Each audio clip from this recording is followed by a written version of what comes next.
प्रिय किसान भाइयों, बिहार सरकार के बेरोजगार लोगों के लिए एक और योजना चलाया जा रहा है, जिसके अंतर्गत दुधारू पशु के लिए 75% तक की सब्सिडी अनुदान दिया जा रहा है। डेयरी फार्म हेतु आप दुधारू पशु गाय भैंस खरीद सकते हैं, जिसके अंतर्गत आपको आपके कैटेगरी के अनुसार 75% या 50% सब्सिडी दी जाएगी। अत्यंत पिछड़ा वर्ग, अनुसूचित जाति तथा जनजाति के लिए 75% की सब्सिडी है। अगर वे 1 लाख की खरीदारी करते हैं, 1 लाख की पशु खरीदते हैं, तो उन्हें मात्र 25,000 रुपये देना होगा। और शेष वर्गों के लिए 50% सब्सिडी की सुविधा है, जिसमें अगर वे पशु की कीमत 1 लाख रुपये है, तो उन्हें केवल 50,000 रुपये खर्च करना होगा।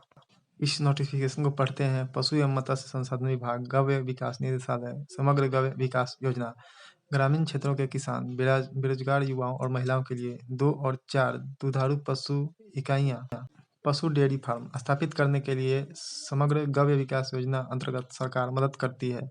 अत्यंत पिछड़ा वर्ग, अनुसूचित जाति तथा जनजाति के लिए 75% एवं शेष वर्गों के लिए 50% सब्सिडी अनुदान की सुविधा है। आवेदन हेतु पात्रता: आवेदक बिहार का मूल निवासी होना चाहिए। आवेदक की उम्र 18 साल से अधिक होनी चाहिए। आवेदक के परिवार में कोई भी सदस्य सरकारी नौकरी में नहीं होना चाहिए।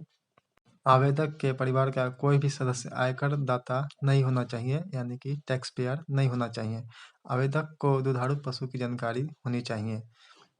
आवेदन करने के लिए वेबसाइट https://dai.ahbihar.in से आप ऑनलाइन अप्लाई कर सकते हैं।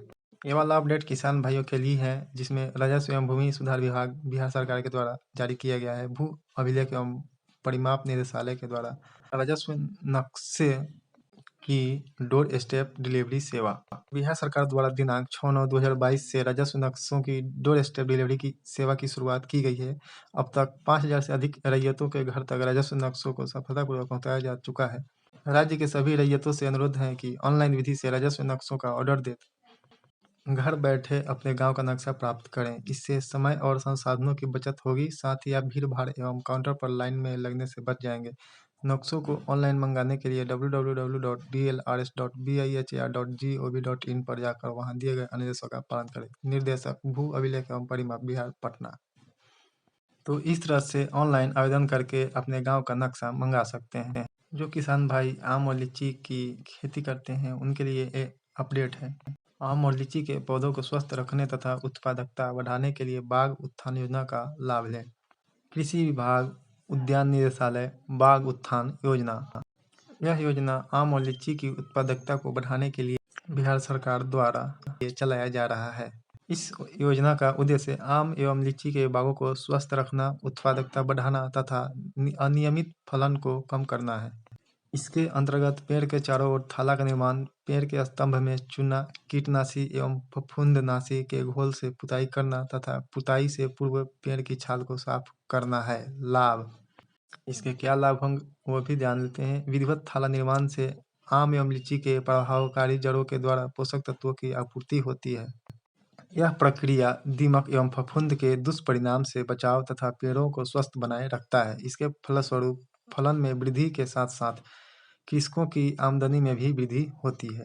योजना का लाभ लेने हेतु उद्यान निदेशालय की वेबसाइट https://horticulture.bihar.gov.in पर ऑनलाइन आवेदन किया जा सकता है। यह अपडेट गन्ना उद्योग विभाग, मुख्यमंत्री गन्ना विकास कार्यक्रम के अंतर्गत आया है। ईंख गिरने से बचाव के उपाय: जिन प्रजातियों में ईंख अगोला की तरफ मोटा एवं नीचे की तरफ पतला हो, उनकी 2 जगह बंधाई करनी चाहिए। अगर ईंख ऊपर की तरफ मोटा और नीचे की तरफ पतला हो, उसे 2 जगह बांधना है। ईंख को कीट बेधकों, जो कीड़े ईंख में छिद्र कर देते हैं, से बचाव करना चाहिए एवं समय समय पर देखते रहना चाहिए। इससे ईंख को कीट बेधकों से बचाया जा सकता है।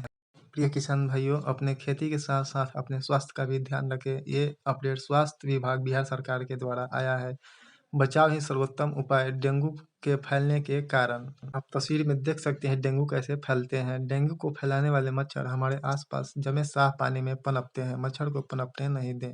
वीडियो अच्छा लगा हो तो वीडियो को लाइक कर दीजिएगा। अगर कोई क्वेश्चन हो तो आप कमेंट में पूछ सकते हैं, उसका रिप्लाई कर दूंगा। बिहार की किसी भी अपडेट के लिए, कृषि से हो, बिहार बोर्ड परीक्षा से हो, पीएम किसान से हो, आधार कार्ड, पैन कार्ड इत्यादि के लिए चैनल को सब्सक्राइब करना ना भूलिएगा। धन्यवाद।